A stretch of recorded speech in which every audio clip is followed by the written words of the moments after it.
O texto que nós vamos estudar hoje, irmãos, está no Evangelho de João, capítulo 14, do versículo 1 ao 6. E assim a gente lê na palavra de Deus. Não se turbe o vosso coração, credes em Deus, crede também em mim. Na casa de meu pai há muitas moradas.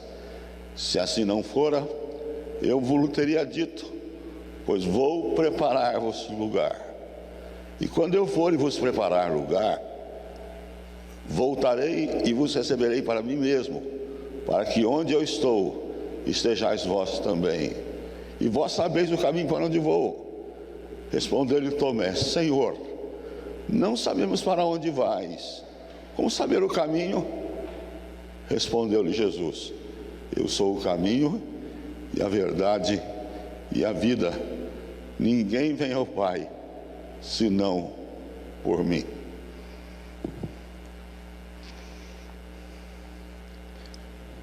Eu só quero dar uma palavra de explicação, para não explicar isso no meio do meu sermão. Eu sei que alguns estudiosos da Bíblia veem nesse texto aqui a igreja, e habitarei na casa de meu pai muitas moradas. Mas eu estou com outros estudiosos da Bíblia que pensam que esse texto aqui se refere mesmo ao céu, por várias explicações para as quais ou nas quais eu não vou entrar hoje. Eu estava numa cidade do Brasil, conheci uma jovem senhora, mãe de adolescentes, e eu notei neles um casamento muito bonito, muito bonito. Amor um pelo outro grande, visível, as palavras de carinho, de respeito um com o outro, impressionante. Quando nós nos assentamos para almoçar, eu disse àquela senhora, eu disse: filha, eu estou impressionado com o relacionamento de vocês. Você pode me dizer qual é a origem disto? Ela me disse com sinceridade, palavra séria, ela disse: reverendo, eu amo o meu marido mais do que todas as coisas no mundo e fora do mundo. Para resumir a minha ideia ao Senhor, se eu não tiver o meu marido no céu, o céu não será céu para mim. Se eu não tiver o meu marido no céu comigo, o céu não será céu para mim. Eu olhei para aquela moça, já entristecido agora, disse: filha, deixe-me lhe fazer uma pergunta que talvez a ofenda, não é isso que eu quero jamais. Você sabe que você está em adultério?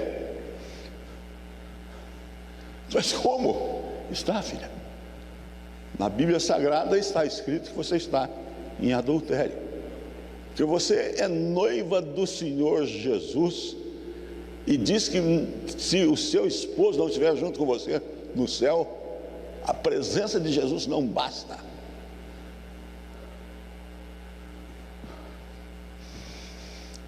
Ela só me disse isso. Ela disse: reverendo, eu lhe prometo uma coisa, eu vou orar sobre isso. O que você pensa do céu? Nós temos uma cultura hoje evangélica que se esqueceu do céu e da segunda vinda de Cristo.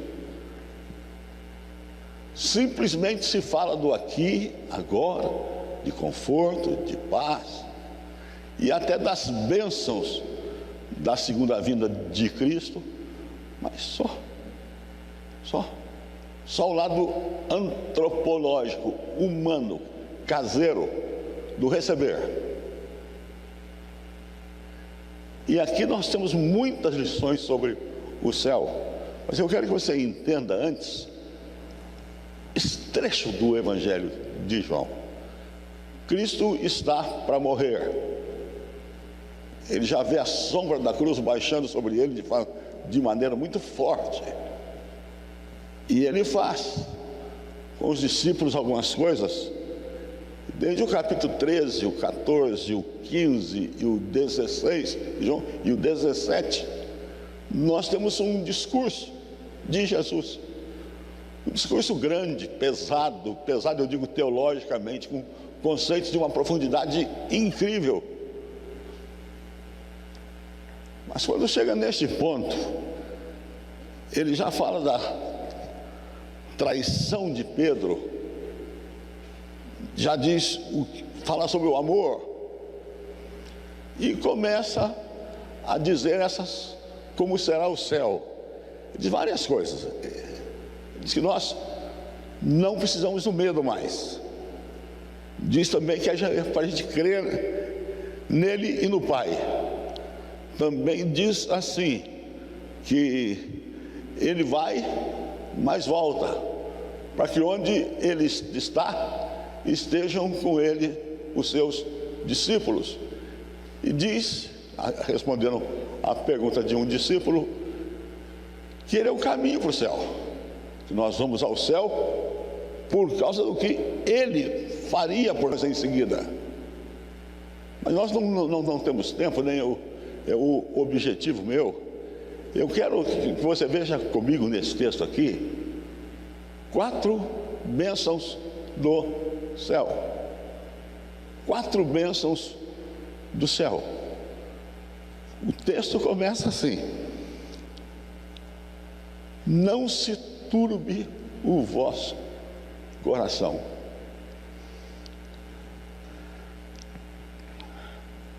Ficar de quarentena é ruim, não é? A gente espera que alguma coisa possa acontecer conosco nesse tempo. Então nos retiramos, e às vezes nos retiram para o bem nosso, do lugar onde estamos, e vamos para outro canto. Jesus não tinha aqui mais uma quarentena. Jesus tinha aqui dias, pouquíssimos dias, e ele sabia que ele iria morrer.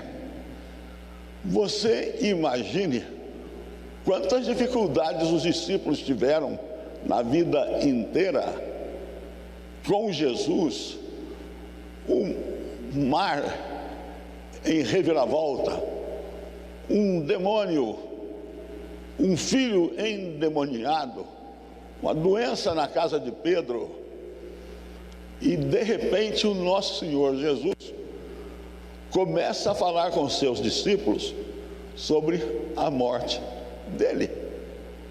Aquele assunto é tão de causar tanto medo neles, que Pedro disse: não, Senhor, o Senhor não, por favor.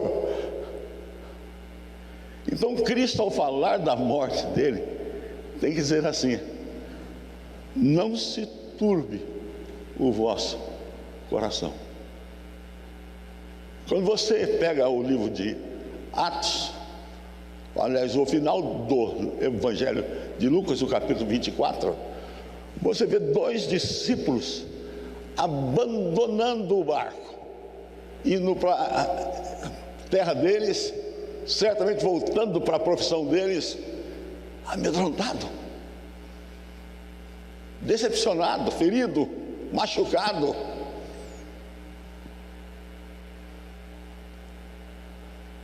E certamente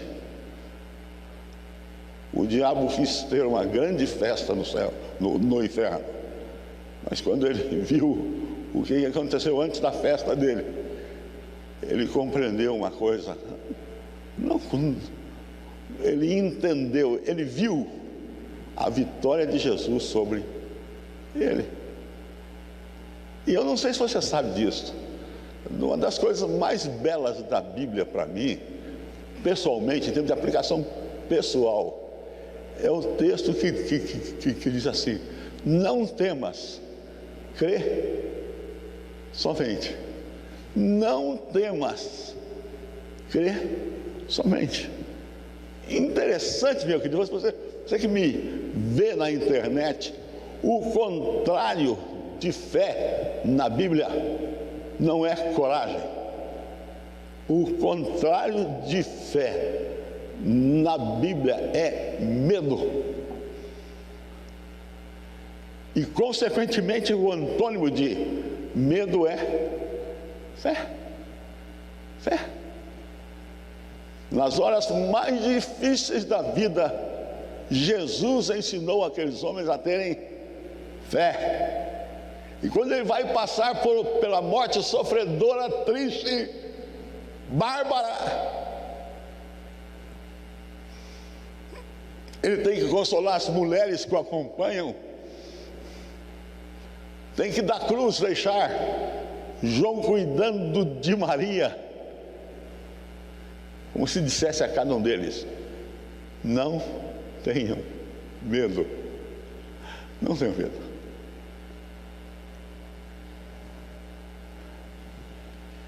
Meus queridos, Jesus está conosco hoje para nos livrar do medo.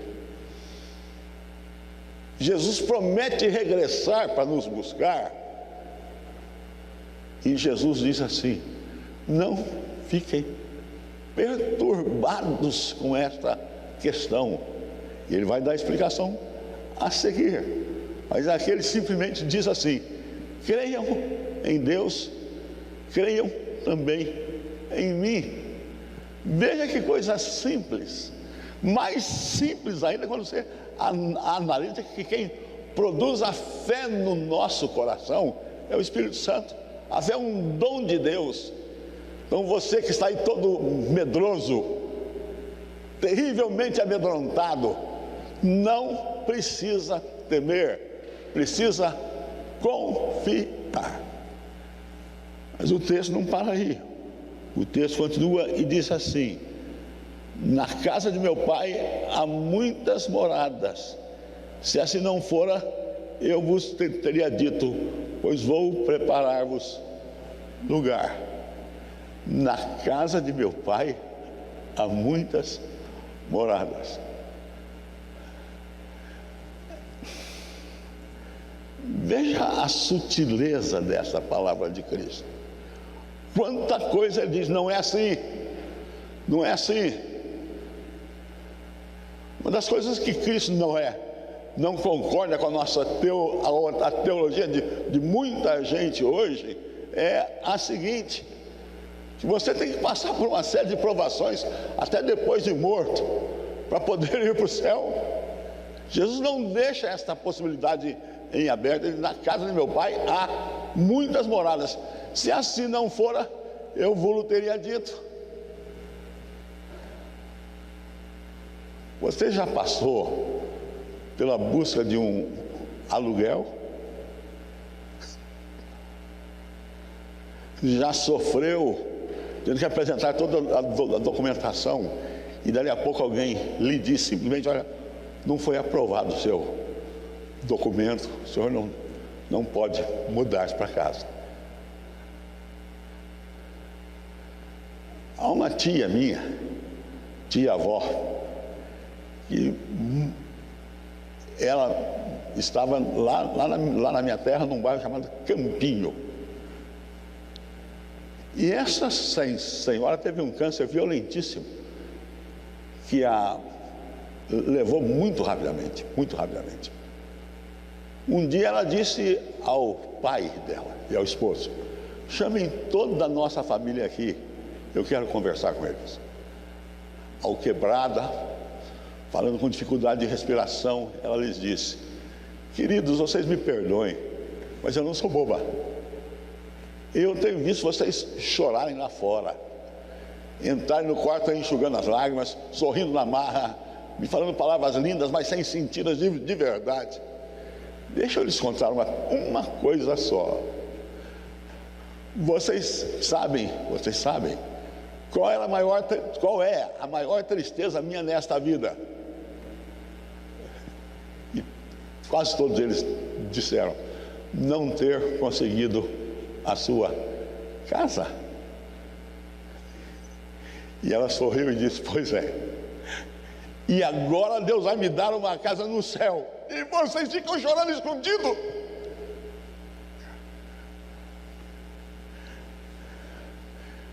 Na casa de meu pai há muitas moradas. Se não fosse, eu vou-lo teria dito. E o texto continua: porque vou preparar-vos lugar. Porque vou preparar-vos lugar. Mas, pastor, não há um texto da Bíblia que diz que o nosso lugar está preparado desde toda a eternidade? Por que é que Cristo diz isto aqui? Irmãos, é que a teologia da Bíblia, a ação de Deus na Bíblia é dinâmica. Ela vai se detalhando. Aqui você tem com clareza meridiana uma coisa: eu vou para o céu, Cristo afirmando. E uma das razões que eu vou para o céu é para abençoar vocês. Prova disto foi a vinda do Espírito Santo, que Cristo mais tarde ali mesmo diz assim: se eu não for, ele não virá.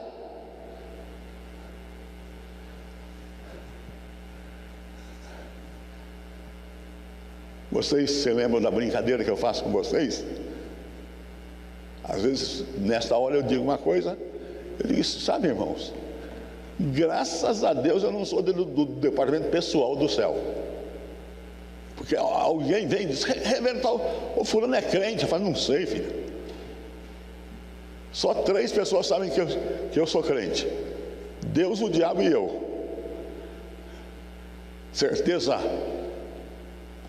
total, inequívoca, até porque nós somos pecadores, nada de nós é perfeito.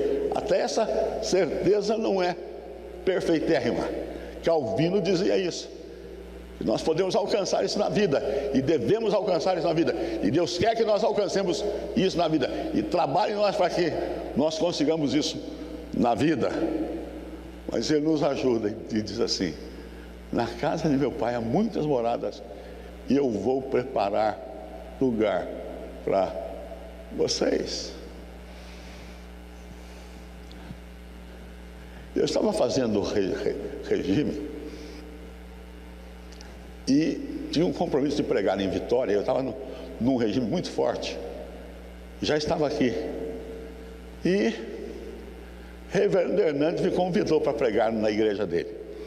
Ele disse: Hernandes, infelizmente eu não posso ir, eu estou num regime bravo, rapaz, e vou sair do meu regime lá e vai me quebrar meses de esforço. Eu não vou. Ele disse: irmão, é só isso que lhe impede? Eu falei: é, então vá. Eu lhe prometo uma dieta magérrima. E eu nunca vi tanta comida para gordo como eu vi naquele dia, quando cheguei na casa dele. Ele abriu a geladeira e disse: isso aqui basta. Eu me preparei para recebê-lo. Ele falou: você já pensou? Há um pregador aí que diz uma coisa prática, mas muito interessante, que a gente espera ao chegar lá no céu, uma coisa mais ou menos assim. A primeira coisa que nós vamos ver lá, depois de ver Deus, etc., ver Deus entre aspas, né?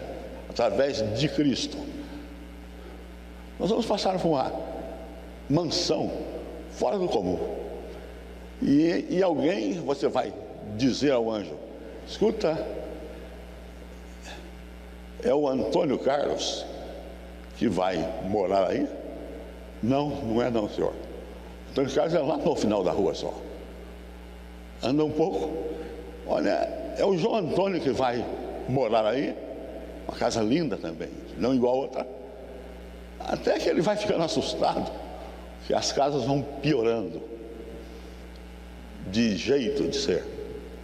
Até que o anjo chega em algum lugar para ele e diz assim: olha, essa é a sua casa, esse é o seu quarto, Você, graças a Deus, chegou aqui. E a misericórdia de Deus, é a graça de Deus, é a morte de Cristo que nos traz para cá.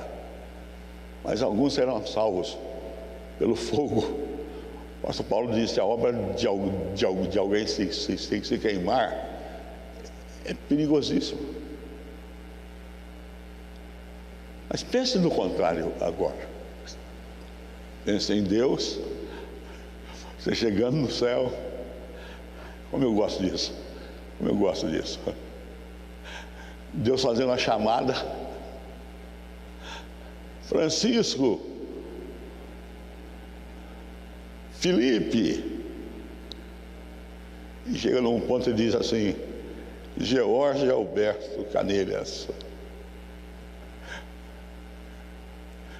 filho, entra com o Senhor. Você foi fiel na vida e será fiel, está sendo fiel, e você vai entrar no lugar de descanso.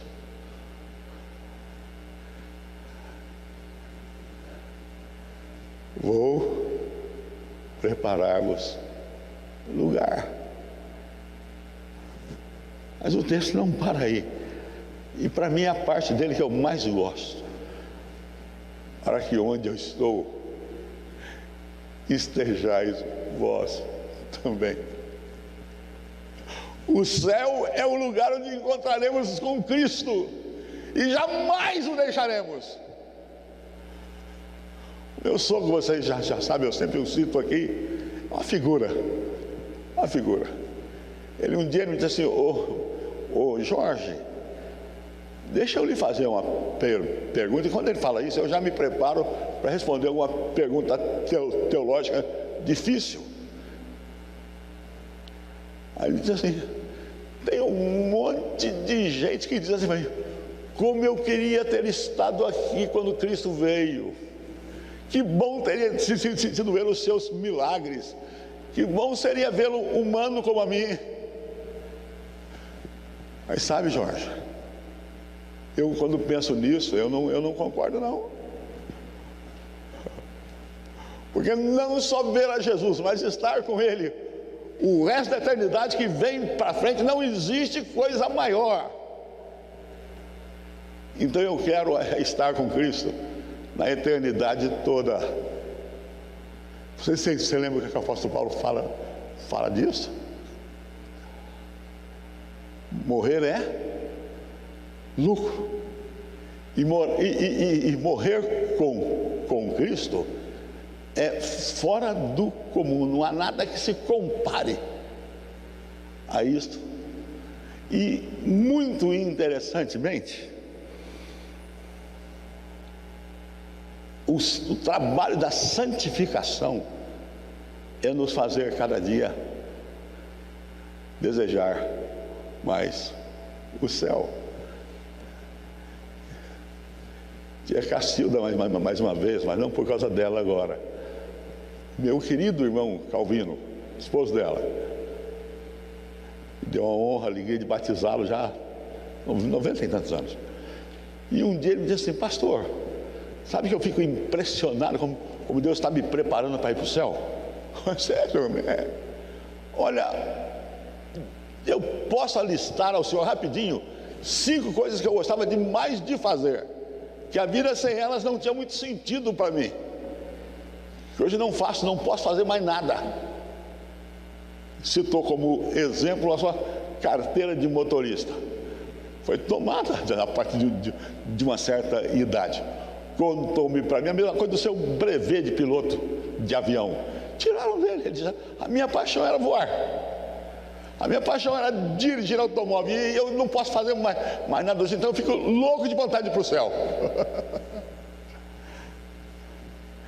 Ah, meus irmãos, andar com Jesus, conhecer aquele lugar maravilhoso, é céu para mim. É céu para mim. Só que Cristo diz uma coisa ainda. Você me dá a licença de, em vez de 4, colocar 5 pontos aqui. Felipe disse a Cristo: Senhor, como é que o senhor vai? para um lugar, e o Senhor disse: nós sabemos qual é o caminho. Jesus assustou-se até com a pergunta do seu discípulo, eu creio, não havia compreendido ainda. E Jesus disse: Filipe, há tanto tempo estou com vocês, você não conhece nada disso ainda? Eu sou o caminho, a verdade e a vida. E para dar uma pequena ideia, você sabe que eu gosto de ser breve, para dar uma pequena ideia disso, só para que você entenda bem o que está escrito aqui. Quando o homem foi criado por Deus, o homem vivia em absoluta comunhão com Deus. Nada o separava. Deus separava não em essência. Deus é Deus e homem é homem. Mas eles estavam juntos, comunhão profunda. Todo dia Deus passeava pelo jardim, chamava o primeiro casal, dava uma volta com eles e os ia ensinando. Eles teriam que passar por uma prova para cumprirem a missão deles, serem corregentes da criação. Mas o homem pecou e fugiu de Deus, não quer mais conversar com Deus. Ok. O homem foi expulso do paraíso e foi colocado no portão com fogo e um anjo para guardar. Ele não podia mais voltar à presença de Deus pelo mesmo caminho. Nenhum caminho mais o levaria pela vontade própria a Deus. O tempo passou e o povo foi para o deserto, libertado por Deus no Egito. E Deus mandou Moisés confeccionar o que ficou chamado de tabernáculo. O tabernáculo era uma tenda que a expressão máxima dela é que ela era a evidência de que Deus estava entre o seu povo. Tanto é que o profeta Isaías, mais à frente um pouco, vai dizer que ele é Emanuel, o Deus conosco. E a coisa era tão séria que quando, já no tabernáculo, depois no templo de Salomão, havia um espaço chamado Santo dos Santos. Santo dos Santos. Que o sumo sacerdote, não era qualquer sacerdote, talvez houvesse 18 mil levitas em Jerusalém nesse tempo, e um homem só entrava no tabernáculo e no Santo dos Santos. Primeiro oferecia sacrifício por si mesmo e depois pelo povo. E tinha nas vestes dele romãs e sinos. E alguns teólogos acham que é porque enquanto ele estava agindo, os sinetes tocavam. Se o sino não tocasse mais, é porque ele teria entrado no tabernáculo impuro e tinha morrido na presença de Deus. Então note bem, Deus disse a Moisés: Moisés, esse povo é pecador demais, eu não vou com você mais. Moisés disse: Deus, se o senhor não for, eu não vou. E o céu é essa certeza absoluta. Por que eu digo certeza absoluta? Você se lembra do que nos é dito quando Cristo está morrendo na cruz e o véu do templo se rasgou de cima e embaixo? Era o véu que separava o lugar santo do Santo dos Santos. E agora o caminho para Deus estava livre, desimpedido, porque Jesus tinha morrido na cruz por nós. Queridos, pandemônio, pandemia, qualquer coisa, não podem tirar de nós a paz de sabermos que essa terra não é o nosso lugar.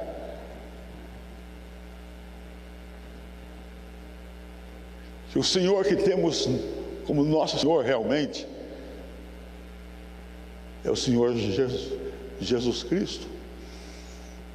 que morreu por nós, que nos comprou, subiu, mas descerá um dia para nos levar de volta com Ele, para Ele, e para estarmos com Ele todos os dias. A pandemia pode tirar de nós a tranquilidade, mas já não pode tirar de nós a certeza. Não pode. Não pode. Eu vou para o céu, lindo céu com Cristo. Eu vou morar no céu. Eu quero terminar o meu sermão com uma velha história que eu gosto muito de contar. Fato acontecido, letra por letra. Eu tinha meus 15 anos e a minha mãe, como todo brasileiro naquele tempo, eu acho, comprava o carnê do Silvio Santos. Aí chegou o dia de vir trocar o carnê do Silvio Santos para alguma coisa que você quisesse, mas tinha que vir na rua direita em São Paulo. E você imagine 2 caipiras. Saudade da minha mãe. O primeiro dia das mães sem ela. Mas nós dois viemos juntos. E você imagina a confusão na rua direita. Eu de mão dada para não me perder. E ela andando, até que passamos por uma senhora. Pela sua vestimenta, uma irmã pentecostal. Vestido longo, fechado no pescoço, cabelo longo, muito longo e enrolado.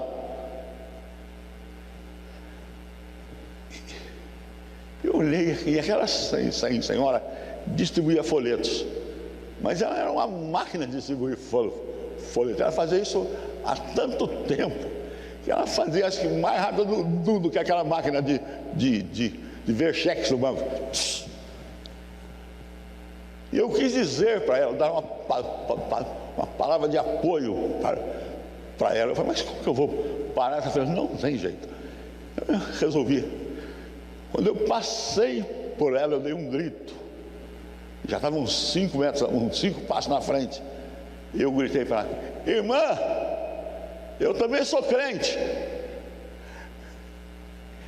E ela me disse uma coisa da qual eu nunca mais vou me esquecer. Irmão, então até no céu. Irmão, então até no céu. Eu espero poder dizer isso de todos os membros da minha igreja. Não é por ser presbiteriano que eu vou para o céu, não. E desejo muito, ora a Deus, para que você que não é cristão ainda de verdade, venha conhecer a Cristo entre nós. Venha ouvir os ensinos da palavra de Deus, para que você tenha esta bênção enorme de ser crente no Senhor Jesus, indo para o céu. Deus nos abençoe.